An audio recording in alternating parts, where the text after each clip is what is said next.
Привет! Купила, значит, себе реально настоящий, оригинальный, новый Samsung Galaxy Note 10. Не восстановленный, ни после ремонта, им вообще никто не пользовался. Ну почему тогда так дешево? Есть один нюанс. Телефон как бы демо. Это значит, что звонить, выходить в интернет с него нельзя. Было нельзя, но теперь можно.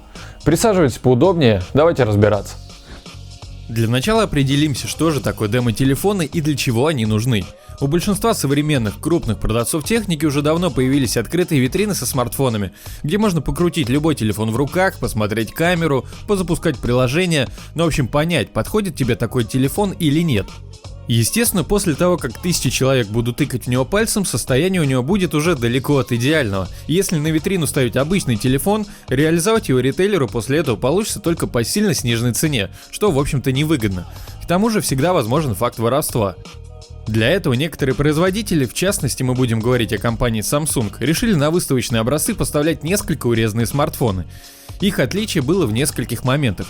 Во-первых, они поставлялись с урезанной ритейл-прошивкой, в которой была куча рекламы, удаление информации каждые 30 минут и прочие гадости, мешающие нормально пользоваться телефоном. Во-вторых, у таких телефонов отсутствовал какой-либо email и сертификаты сети. И в-третьих, самое важное, на материнской плате физически не были распаяны радиомодули для связи. Все это значит, что сеть такие телефоны не будут видеть никогда. Единственный вариант — разобрать смартфон и поставить в него материнскую плату от нормального телефона. Но так как материнская плата — это один из самых дорогостоящих компонентов в телефоне, целесообразности этого не было никакой. Поэтому Live Demo юниты использовали или как доноры для ремонта, или, если ввести специальные коды отключения ритейл-прошивки, просто как планшет. Потом, начиная с линейки Galaxy S8, Samsung начал поставлять демки уже с полноценной материнской платы, на которой было распаяно абсолютно все. То есть урезка уже была только на уровне ПО. На такой телефон уже можно было накатить стоковую нормальную прошивку и пользоваться уже как обычным телефоном, но без звонков, так как залить email сертификаты по-прежнему не получалось. И вот в 2019 году Samsung выпускает смартфоны 10-го поколения, про которые пошел слух, что вроде как эти демки уже можно научить звонить. Я решил рискнуть и купил себе демо Galaxy Note 10. Для начала о цене. В официальных ритейлерах Note 10 продают сейчас за 77 тысяч рублей. При этом можно взять Евротест телефон примерно за 47 тысяч рублей. Напомню, я купил телефон за 20.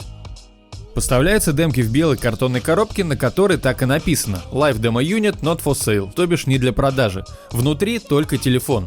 Нет ни инструкций, ни блока питания, ни кабеля, нет наушников, нет ничего, кроме телефона в пакетике. Все сделано для максимального удешевления. Мне Note 10 достался в необычной расцветке Aura Glow. И внешне, из отличия от нормального телефона, наклейка на задней крышке с надписью Not for Sale.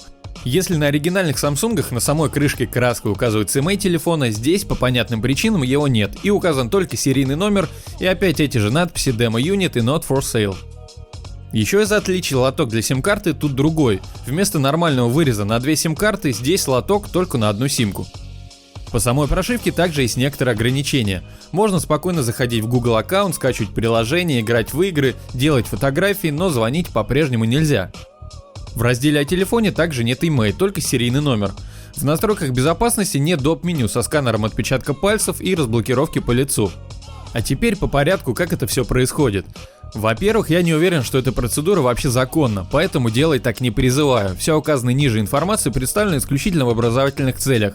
Во-вторых, есть потенциальный шанс окирпичить телефон. Сейчас эта демка Note 10 уже превратилась в полноценный телефон со звонками, но изначально при покупке телефона нужно обязательно проверить такой параметр, как счетчик Knox. Это можно сделать, скачав программу Phone Info, и там на главном экране счетчик должен показывать 0,0. Если счетчик будет, к примеру, на 0,1, то ничего не выйдет. Это значит, что сработала какая-то защита и телефон не будет сеть ловить никогда. В сети я вообще не нашел информации, как это все делается, и более того, даже людей, кто этим занимается за деньги, оказалось найти тоже трудно. В сумме разблокировка Note 10 заняла примерно 8 часов. Тут можно выделить 7 основных этапов. Первый – перевод телефона в режим Exynos. Фактически в этом режиме телефон умирает и перестает включаться вообще. Все это для того, чтобы в него можно было установить необходимые драйверы. Поэтому второй этап – это как раз установка драйверов. Далее нужно установить Combination прошивку. Делается это с помощью программы Odin, которая должна быть знакомой для владельцев телефонов Samsung, с помощью нее обычно устанавливаются прошивки для других регионов. 4-й, 5-й, 6-й этап у меня получился самый долгий. Весь процесс происходил в выходной день, и логика такова. Запускается клиент, который с какого-то сервера скачивал и заливал необходимые сертификаты в телефон. Эта же программка заливала имей и снимал LDU флаг, грубо говоря, злополучную галочку, которая мешает пользоваться телефоном полноценно. Так вот, из-за выходного дня скачка файлов продолжалась, наверное, часа 3-4, хотя в будний день это происходит за час. И 7-й этап, опять с помощью программы Odin, установка стоковой прошивки.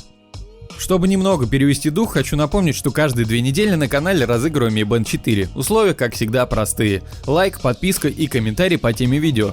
Примерно 15 и 30 числа каждого месяца в прямом эфире определяем победителя. Более подробные условия в описании.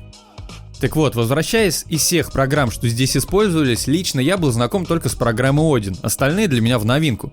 На текущий момент можно разблокировать всю линейку Note 10, Galaxy S10, S10 Plus, еще A80, A70 и A50.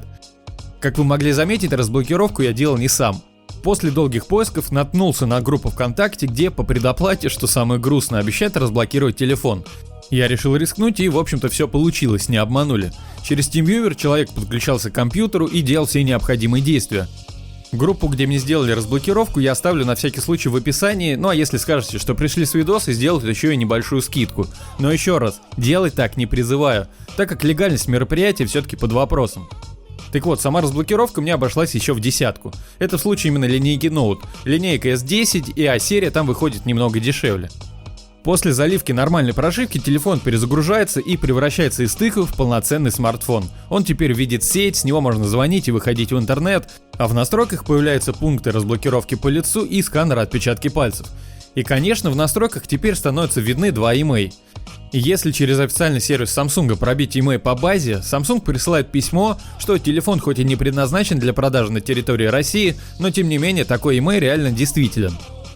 Конечно, в теории это все можно сделать самому, особенно если шарите в компе, но для меня это все показалось трудновато.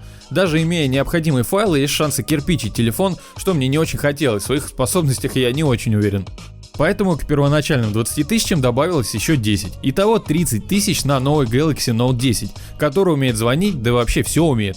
В нем установлена такая же память, 8 оперативный, 256 встроенный. В общем, абсолютно такой же телефон.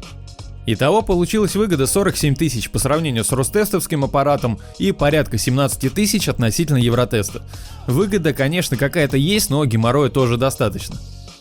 Целесообразность этого мероприятия решает каждый сам для себя. Для меня это в первую очередь было экспериментом. Возможно ли из демки сделать реально работающий телефон? Оказалось, что возможно. Неизвестно, что там будет с 11-м поколением Samsung. Возможно, эту лавочку прикроют, что скорее всего, время покажет. Пиши в комментарии, что ты думаешь про такие демки. Ну и если видео было полезным, поставь лайк и подпишись на канал. А на сегодня все. До встречи в следующих видео. Пока.